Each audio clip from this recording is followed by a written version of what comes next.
Right, 10:05. Some good news for homeowners. House prices are on the rise again. According to the latest RICS and Ulster Bank residential market survey, house prices have steadily risen through April. So does this mean the hard-pressed Northern Ireland housing market is on the up? The economist and wealth manager Jonathan Davis with us. Morning, Jonathan. Hello, Stephen. Good morning. And the estate agent John Minnis. You'll be telling us it is, John. Jonathan will be telling us it isn't. Where's the evidence for this, Mr. Minnis? Well, the evidence is all around us, and I'm glad to report property prices are increasing, and certainly properties are selling in very great numbers. In fact, this is the most active marketplace we've seen in the last 7 years. Jonathan?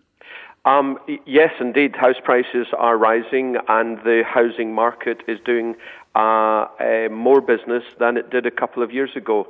And this is, of course, because borrowing rates remain at the lowest in history. We've got this iniquitous policy, incredibly divisive and unjust, called Help to Buy, which is pure political engineering. Inevitably, when you had no growth in the economy, never mind the housing market, in 2010, 2011 and 2012, the current government needed to come up with something that would buy them votes. And Help to Buy is a perfectly good solution.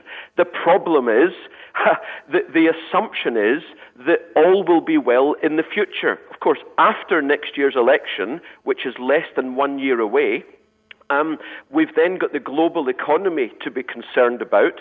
And I'm not saying this lightly, I assure you. Already we know that America, the largest economy on the planet, is at zero growth. And China, the second largest economy on the planet, is slowing down. These are having great effects on the global economy. I'm afraid to say it will have an effect on the UK economy in due course. Just to interrupt for a second, to bring you some breaking news this morning.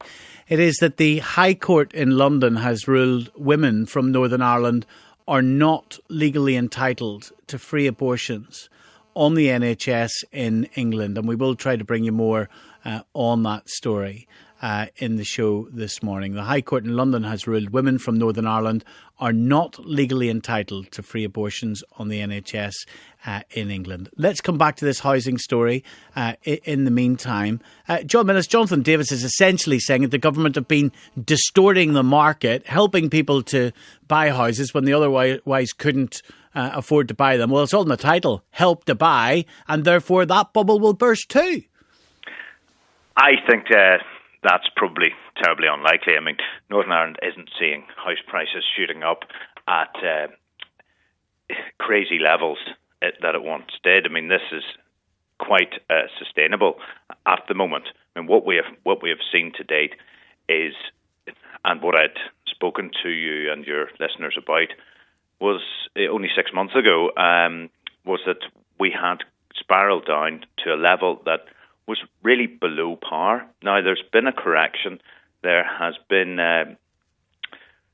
much more confidence injected into the marketplace. Now, whether that's from low interest rates, but they don't look set to change to any great levels in the near future.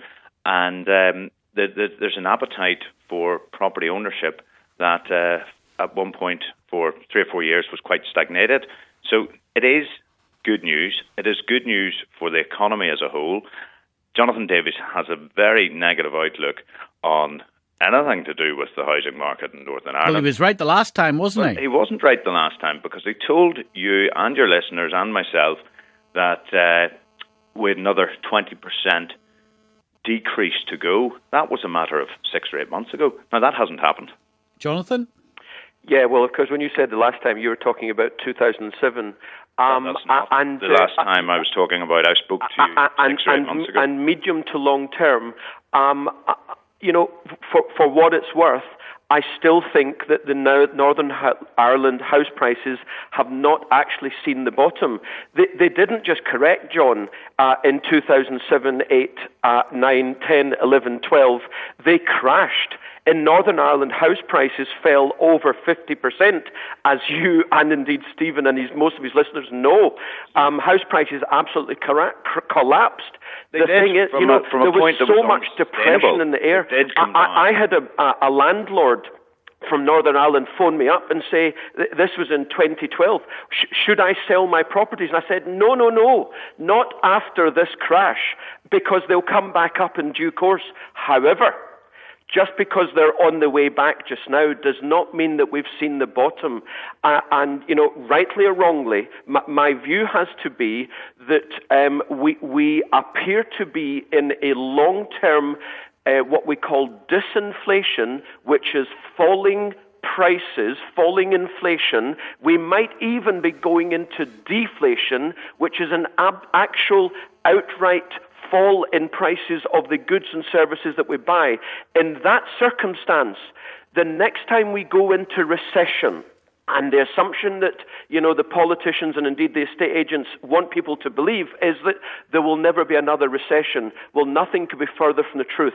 The next time we go into recession, Stephen, they cannot slash the interest rate because it's already near rock bottom. And that's what people need to get to grips with. Look, prices are affordable in Northern Ireland. If you're going to get involved in the market and stay in that property for the next 30 years, then it doesn't matter what prices do. But if you think it's going to secure your retirement, then if I were you, I would not put all your eggs into the property market in the Northern Ireland or anywhere in the UK for another few years at least. Go on, John. I find it quite interesting listening to Jonathan Davies. I mean, we have to look at the facts as they are. He's quite right. The property market here did decline by at least 50%, and in a lot of areas much more than that. But let's look at the reality of it. I mean, within the last 12 months, things have found their feet again. The market is starting from a very low ebb, but prices are increasing, and the levels of transactions are increasing. This is good news for our construction industry as a whole. They're a spin-off right throughout the community, and to my mind, it's good news. He can point the finger at estate agents, but we can only sell the property at the bids that come in on the property. So really, I think, I'd rather be of an optimistic mind than the very pessimistic, negative mind of Jonathan Davies. Pat, morning to you, Pat. Stephen, go ahead. You were speaking to that gentleman from Scotland about 8 years ago on City Beat one time, and you more or less said to him, you're having a laugh. And he told you, and he warned you, and he warned everybody that the houses would go up, but there was going to be a massive crash. And you says, aye, dead on, there's no chance of that happening. Right or wrong, did you not say that to him? He did.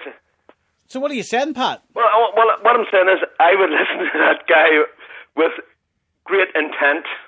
Let me tell you, because what he's saying about the global economy, there was a boy on 5 Live yesterday, and he had it kind of down to a T as well. You better not have been listening to 5 Live 9 to half 10 instead of me. I listen to you every Friday, Saturday and Sunday night when I'm out taxiing, so good man. You're well covered that way, but good man. You want to listen to that boy. You want to listen to that boy from Scotland, because I'll tell you what, he knows the score. I'm telling you. You've got a fan here, Jonathan. Definitely. Good man he is. Well, indeed, there are others too. I just give you the big picture. John's absolutely correct. I've said it already. We have economic growth in the UK last year, this year, maybe even in 2015 as well, no doubt. House price growth last year and this year, maybe even next year. All I'm saying is the next time there is a global economic shock, and I happen to believe it's going to happen within the next few years, then the UK will not be insulated from it. What they'll do, no doubt, is reduce the base rate from a mere 0.5% to effectively zero. But I assure you, in a recessionary condition, that's not going to make the blindest bit of difference. And 2008, I believe, and many of us believe, that will be seen in retrospect as the hors d'oeuvre to the main collapse, which unfortunately I think is still to come.